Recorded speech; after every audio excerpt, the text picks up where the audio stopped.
La licence en droit qui est à Reims et qui se décline aussi à Troyes, puisqu'on est présent sur les deux sites, c'est une licence de droit très classique, comme il en existe dans quasiment toutes les universités en France. Et c'est une licence assez généraliste qui forme à toutes les matières principales de droit public, de droit privé, d'histoire du droit et avec un certain nombre de matières d'ouverture.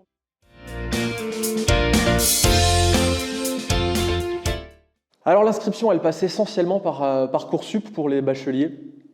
Et donc c'est la voie principale. Pour les non-bacheliers, il y a la possibilité de passer par une capacité en droit.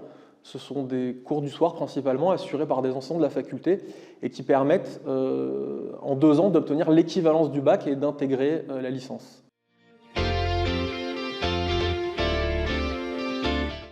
Le candidat idéal, c'est une étudiante ou un étudiant qui est très curieux, puisque le droit s'intéresse à tous les domaines de la société.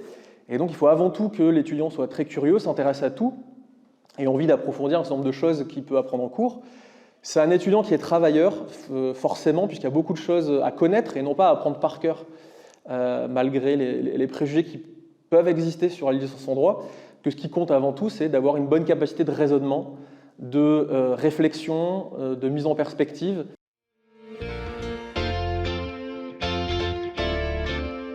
Sur les 3 années, je vais parler des principales matières.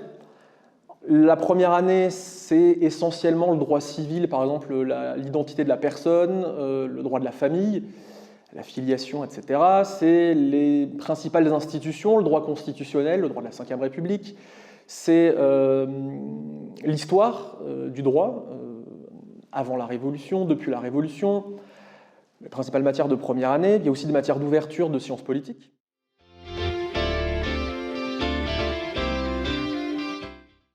La première chose, et qui semble peut-être un peu évidente, mais c'est d'aller en cours, puisqu'on a remarqué que les étudiants qui allaient en cours, dans la mesure où les cours magistraux ne sont pas obligatoires, on ne fait pas d'appel, il y a 200 ou 300 étudiants, alors que dans les travaux dirigés, c'est obligatoire, il y a un appel, il y a une obligation d'assiduité.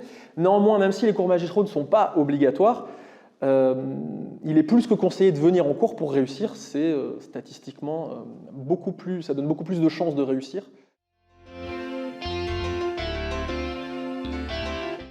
Alors la formation de droit, donc la licence qui est proposée à l'URCA, c'est une formation où il y a plusieurs matières qui sont dispensées.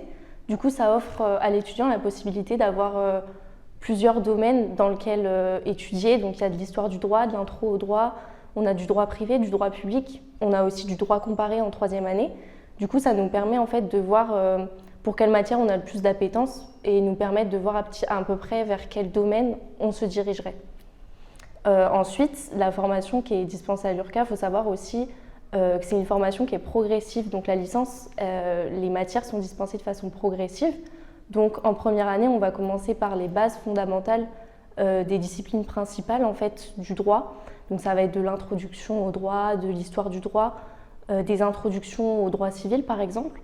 Ensuite, on a une licence 2 qui est plus axée sur la théorie des fondamentaux. Donc par exemple, la théorie, on va développer plus théoriquement le droit civil, le droit public, le droit privé.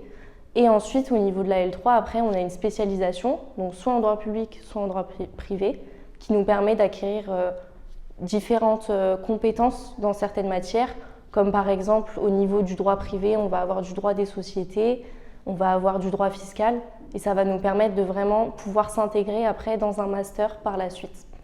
Ensuite, on a aussi la possibilité de faire beaucoup de stages au cours de notre cursus, donc pendant les 3 années, que ce soit des stages dans l'Europe, que ce soit également des stages à l'international. Et donc cette offre de stages multiples au cours de la licence de droit, ça nous permet vraiment de nous faire un CV pour par la suite pouvoir intégrer des masters de façon plus facile, par exemple.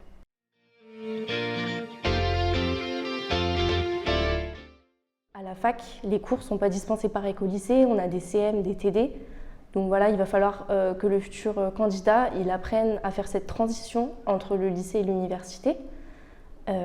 Voilà. En licence de droit, on demande aussi à l'étudiant d'être organisé, autonome, curieux. Voilà, la curiosité, c'est un point qui est très important en droit. Donc voilà, se renseigner également sur les compétences qui sont demandées aux futurs candidats en droit.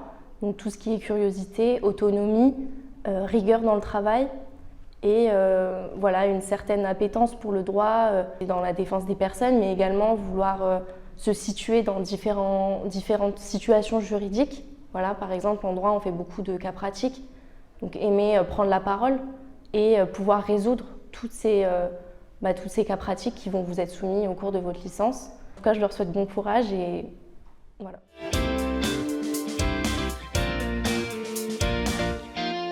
J'ai tellement aimé mon expérience à l'Université de Reims que j'y suis revenu, mais cette fois-ci en qualité d'enseignant depuis maintenant quelques années.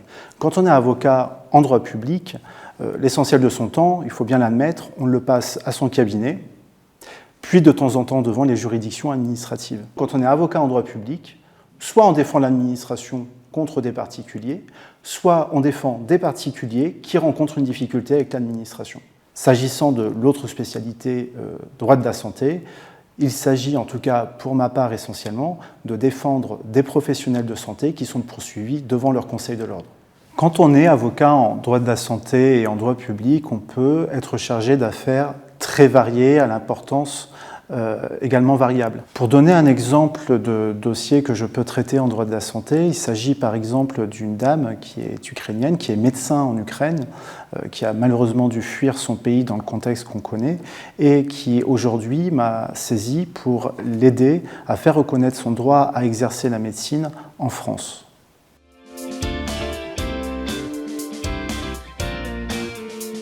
Alors, l'avantage d'avoir suivi ma formation à l'Université de Reims, c'est qu'aujourd'hui, je rencontre et je retrouve les camarades qui ont partagé avec moi cette expérience, puisqu'ils sont devenus aujourd'hui huissiers de justice, notaires, ou exercent d'autres professions juridiques qui me sont utiles pour l'exercice de ma profession d'avocat. Le droit public, vous l'apprendrez si vous allez justement à la faculté de droit et de sciences politiques de Reims, concerne toutes les règles qui s'appliquent dans les relations entre les particuliers et l'administration. L'Université de Reims, et plus précisément la faculté de droit et de sciences politiques de Reims, a pour avantage de fournir une offre de formation très étendue pour toutes les personnes qui veulent exercer une profession juridique. C'est-à-dire que quand vous entrez en première année de licence de droit, par exemple, vous allez avoir des matières très importantes qui figurent au programme de tous les concours administratifs que je connais. Le droit constitutionnel, je donne des travaux dirigés dans cette discipline, qui va intéresser non seulement